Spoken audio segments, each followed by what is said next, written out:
As médicas imigrantes cubanas e os preconceitos encadeados.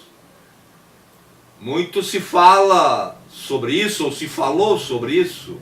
São mulheres oriundas de países socialistas, muitas delas negras, tiveram que lidar com vários obstáculos e se tornaram as preferidas dos usuários do SUS. No final de 2013, com a implantação do programa Mais Médicos, foram contratados mais de 12 mil médicos para trabalhar na Rede Nacional de Atendimento Básico de Saúde Pública em regime temporário. A nacionalidade cubana representou nessa primeira fase do programa cerca de 80% desses médicos, com mais da metade desse percentual composto por mulheres. Esse elevado número de mulheres alinha-se com as tendências globais dos movimentos migratórios, hoje em sua ligação com o funcionamento do mercado de trabalho. Cerca da metade das populações em movimento é formada por mulheres que, na maioria das vezes, encontram condições muito precárias de inserção laboral nos países de destino, sobretudo no trabalho doméstico e de cuidado, mas também nas indústrias e nos serviços. Todavia, o caso das mulheres mostra como hoje há também um perfil altamente qualificado que compõe esse movimento. Já nos anos 80, Mirjana Morokivaisky, uma das maiores especialistas no tema das migrações femininas, chamava a atenção à presença e ao protagonismo das mulheres nesse deslocamento internacional. A autora fez uma crítica ainda muito atual que denuncia a visão de imigração e do refúgio como fenômenos masculinos, nos quais a mulher, quando ganha visibilidade, é considerada apenas como acompanhante e dependente passiva do homem no projeto e na existência migratórios, ou na experiência migratórios. As médicas cubanas, muitas delas mães, tendo que suportar a distância de seus filhos e da família, representam mais um caso que desmente uma visão sobre as migrações desatenta em relação ao sexo. Ao chegarem no Brasil, algumas dessas mulheres já estavam fazendo uma segunda experiência de migração e de trabalho fora de Cuba. Aqui sua atuação profissional ocorreu em mais de 2 mil municípios, sobretudo nas periferias, mesmo nasquelas marcadas pela violência. Essas médicas também penetraram por meio de sua profissão de prevenção e cura o profundo no Brasil, na região árida do Nordeste e em zonas rurais e de floresta, onde estão as populações indígenas e quilombolas, dentre outros grupos sociais. O registro histórico dessa fase inicial do Mais Médicos não pode apagar o protagonismo das médicas cubanas que, como sabemos, tiveram que enfrentar muitos obstáculos, sobretudo o racismo e a xenofobia, colocados à sua presença e à sua atuação profissional. É preciso lembrar que esses obstáculos se somam às dificuldades de um machismo historicamente imperante na estrutura do nosso mercado de trabalho e de nossa sociedade, colocando uma carga de peso adicional para essas médicas. De fato, o caso dos médicos cubanos do Brasil evidencia como a xenofobia se mescla com o racismo e age mesmo em estratos altos do mercado de trabalho, como a profissão médica, refletindo também um contexto internacional mais amplo de hostilidade aos imigrantes e refugiados. Ao invés de bem-vindos, os médicos cubanos, muitos deles negros, foram recebidos com desprezo e desconfiança pela grande mídia, por parte da categoria médica brasileira, da população do país e também de alguns poderes públicos municipais que ficaram responsáveis pelo alojamento e dos médicos, o alojamento, a moradia dos médicos recrutados. Muitas manifestações hostis a esses médicos ocorreram em nosso país. Talvez a mais significativa delas seja a carta aberta à população intitulada, abre aspas, a saúde pública e a vergonha nacional. Fecha aspas, escrita em conjunto por entidades representantes de médicos do Brasil.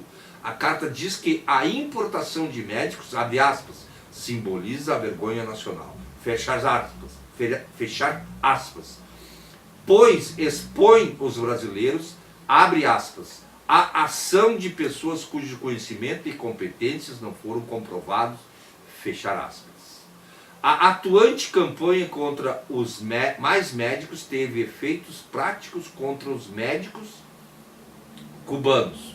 Muitos deles sentiram na pele a exposição a xingamentos, ao descrédito relativo ao profissionalismo e à eficiência no exercício de suas atividades e até a capacidade linguística de se comunicar com a população brasileira. Há muitos registros que poderiam ser citados nesse sentido. Sem dúvida, esses obstáculos se impuseram a essas médicas de forma redobrada, justamente por serem mulheres.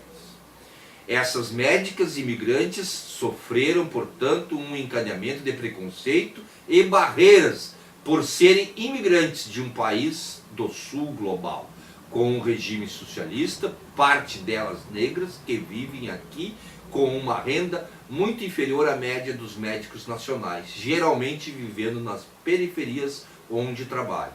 E finalmente por serem mulheres em um país cuja a população médica é ainda predominantemente masculina, sobretudo em algumas especialidades. Contudo, não há dúvida de que esse estranhamento está sendo respondido de forma a desmentir as acusações, tanto por parte dos próprios médicos e médicas cubanos, quanto também da população brasileira, incluindo parte da categoria dos médicos.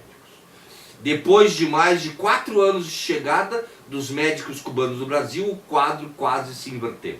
Os brasileiros, usuários do Sistema Único de Saúde, procuram os cubanos para se tratarem.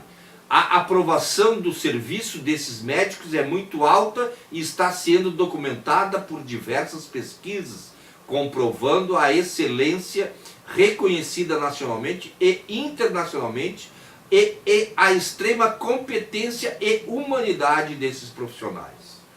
Sem dúvida alguma, de um quadro de xenofobia e racismos construídos pelo alto, passa-se nesse momento de crise econômica e política do Brasil, em que a renovação dos contratos dos cubanos tornou-se incerta e muitos desses médicos estão deixando o país.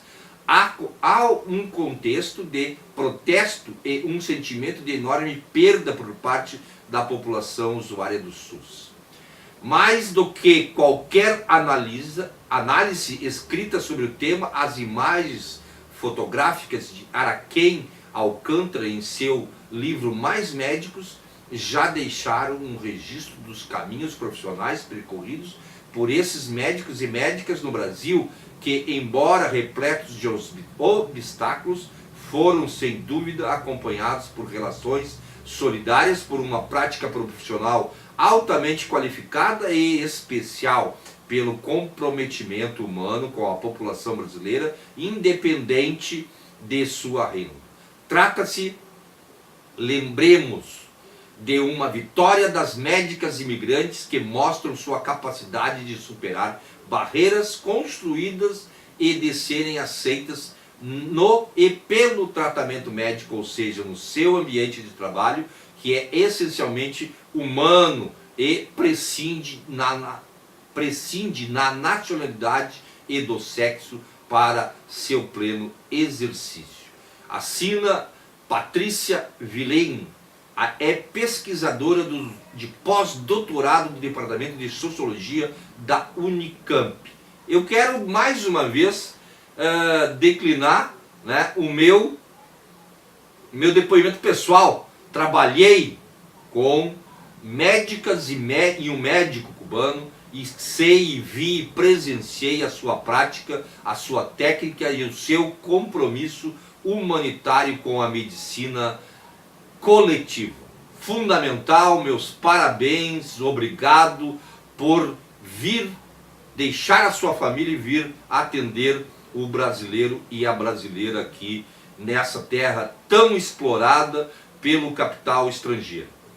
Nós estamos nos finalmente, mas antes de encerrar, eu queria